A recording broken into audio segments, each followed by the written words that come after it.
La primera temporada de Los Anillos de Poder, además de ser un espectáculo audiovisual, narrativamente actúa como la columna vertebral de la serie. En este canal estaremos analizando capítulo a capítulo la que es una de las series de fantasía más comentadas y vistas de la televisión. Antes de esto, siento que es preciso aclarar que no buscamos compararla con el canon o resumir el capítulo como la mayoría de análisis que existen en esta plataforma. En vez de sintetizar este primer episodio, exploraremos los componentes del discurso para intentar descifrar qué realmente nos quiere contar.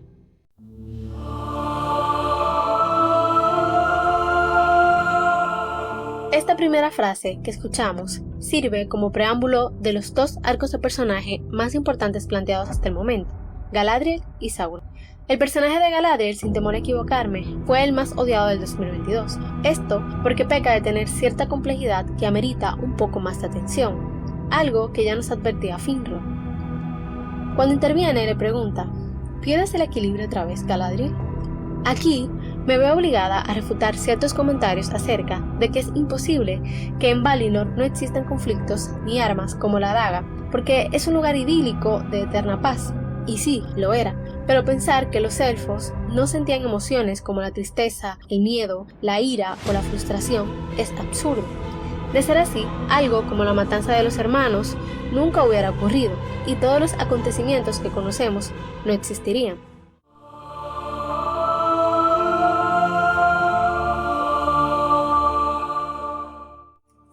Esta analogía, caracterizada por muchos como tonta, es importante para entender la esencia de toda la serie, la cual nos plantea la lucha entre el bien y el mal desde un enfoque distinto. Aunque macroscópicamente sí existe el enfrentamiento entre estos dos bandos, si vemos con lupa en los personajes, la historia busca contar el conflicto interno que los ha llevado a decidir entre la luz y la oscuridad. Finrod dice, la piedra solo mira hacia abajo, haciendo alusión a que se hunde, y la oscuridad en el fondo es vasta e irresistible, indicando que la oscuridad puede atraerte. El barco también nota la oscuridad, ansiando poder dominarlo y hundirlo. Pero el barco tiene un secreto. A diferencia de la piedra, el barco siempre mira hacia arriba, fijo en la luz que lo guía. Con esto se comienza a plantear el concepto de que la maldad puede decidirse, pero también propone que el mal puede aparentar y engañar. A todo esto, Galadriel responde, a veces la luz brilla con el mismo fulgor en el reflejo del agua como en el cielo. Es difícil saber dónde es arriba y dónde es abajo. ¿Cómo sabré qué luz seguir? La respuesta a esta pregunta la tenemos al final del capítulo, donde Finrod responde, a veces no podemos saberlo hasta tocar la oscuridad.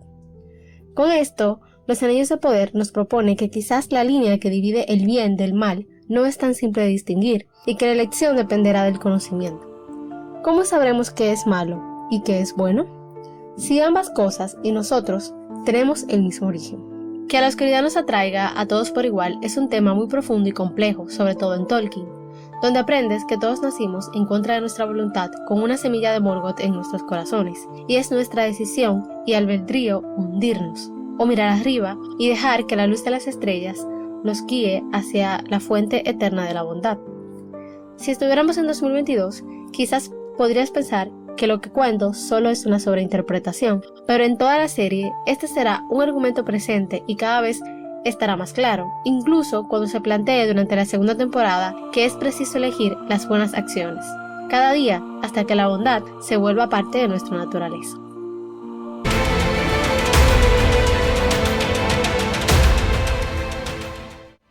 El personaje de Galadriel es una muestra sobre cómo esa semilla de Morgoth germina, sin que nos demos cuenta, porque todos somos hijos del único, tal como lo menciona Adar más adelante. Galadriel se encuentra persiguiendo el rastro del sucesor de Morgoth durante siglos. Sin embargo, ella también se encuentra en un viaje interno de duelo, nostalgia y venganza.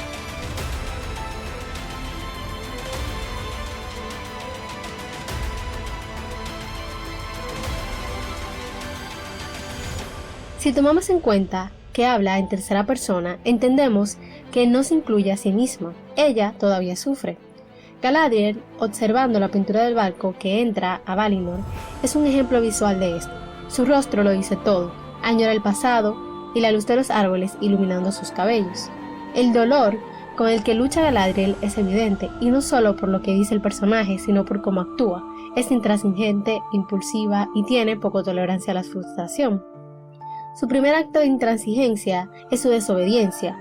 Desafía a Gil-galad manteniendo la búsqueda a pesar de la negativa de su pequeño ejército, y no es hasta que se rebelan contra su autoridad que tiene que volver a casa por la puerta de atrás.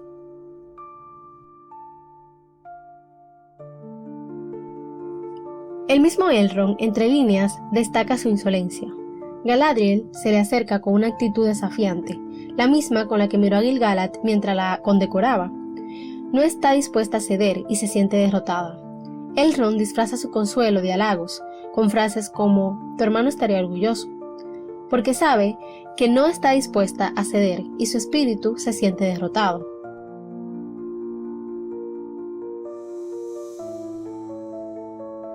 Existe una conversación entre ambos que establece que las razones de Galadriel de cazar a Sauron son más profundas.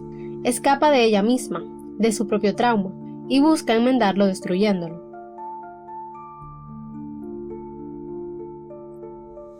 En esta conversación, Elrond insiste que el mal se ha ido, ya se acabó, a lo que Galadriel responde: ¿y por qué no se ha ido de aquí adentro? Luego de lo que soportaste, es natural sentirse en conflicto, le dice. Agradezco que no conozcas el mal como lo he conocido. Elrond minimiza el sentir de Galadriel precisamente porque no lo conoce. Galadriel ha vivido lo suficiente para saber que el mal siempre toma otra forma y crece. Esto pasa porque la gente olvida el pasado, dándole más peso a las palabras de Finrod. Al mismo tiempo, enfrenta a Galadriel exigiéndole que se dé cuenta que camina por un sendero peligroso, que no se saciará porque el vacío se volverá con cada paso más profundo. Está nadando conscientemente hacia la oscuridad del fondo del mar hasta llegar a un punto donde esté tan abajo que no pueda distinguir entre arriba y abajo. ¿Un orco más atravesado por tu espada te traerá paz?, le pregunta Elrond. Y luego le dice: te quedarás aquí envenenada por los susurros y sueños oscuros. A esto Galadriel responde con lo que para mí es uno de los diálogos más significativos del personaje. ¿Y en el oeste, crees que mi destino sería mejor? Donde la canción se burlaría de los gritos de batalla en mis oídos. Dices que obtuve la victoria sobre los horrores de toda la Tierra Media, pero ¿los dejarías vivos en mí? ¿Para llevármelos, inmortales, inmutables, inquebrantables, a la tierra de la primavera sin invierno? En este momento recordé un popular refrán que escuchaba mucho de niña. No hay mal que dure 100 años ni cuerpo que lo resista. Pero, ¿y si los horrores vividos perduran durante siglos en tu mente? ¿Tener una vida larga es una bendición o una tortura? Estas preguntas son planteadas por la serie de forma sutil. Volver a vivir la guerra una y otra vez es tan aterrador que puede llevarte a perder tu propio sentido de identidad. ¿Qué soy sin mi espada?, se pregunta Galadriel, y esta frase que sugiere este conflicto. Por otro lado, Arondir menciona que las heridas de los elfos curan por sí solas, por lo que los curanderos en realidad son artífices o artistas que buscan sanar el alma a través de la belleza. Este concepto está en toda la serie, llenar a la Tierra Media de verdadera belleza para sanarla. Pero Galadriel, al final del capítulo, entre lágrimas, recuerda las palabras de Finrod. Decide saltar del barco y rechazar volver a Valinor, abrazando su propia oscuridad y emprendiendo un viaje de autodescubrimiento. Los Anillos de Poder nos trata de enseñar que la oscuridad también se encuentra en nosotros mismos y que conocerla es la clave para rechazarla. Galadriel salta y la luz de Valinor se apaga, mientras queda sola en el vasto y oscuro océano.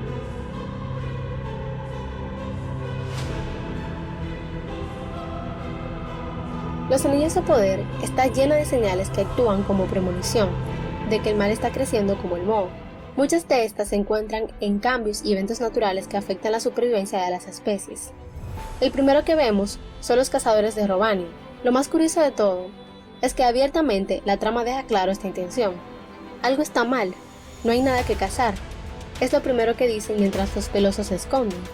La escasez de alimentos es un fenómeno conocido en la industria de la guerra, por lo que me parece simbólica la forma de presentar a los pelosos, gente simple e insignificante escondiéndose del peligro, mientras que Nori y Poppy se infiltran en una granja para robar bayas. Pero hay una huella de un lobo en la tierra, recordándoles que el peligro siempre existe y se acerca. Luego, Sadok se cuestiona la presencia de viajeros en esa época del año, mientras que Malva, asustada, asegura que es un mal augurio. Existen otros pasajes menos evidentes, pero con el mismo peso en la historia.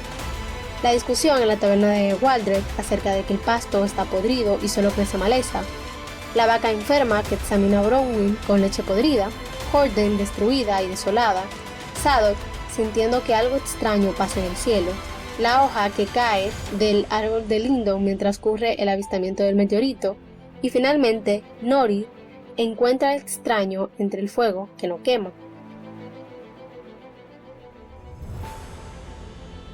El nombre, La sombra del pasado, hace alusión a todo lo que hablamos, y está muy bien pensado.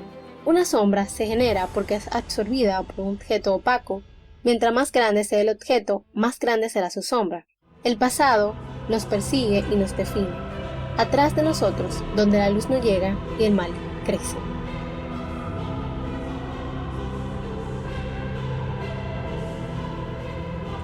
Para seguir disfrutando de más análisis como estos, suscríbete al canal y espera el análisis del capítulo 2 de la primera temporada de Los Anillos de Poder.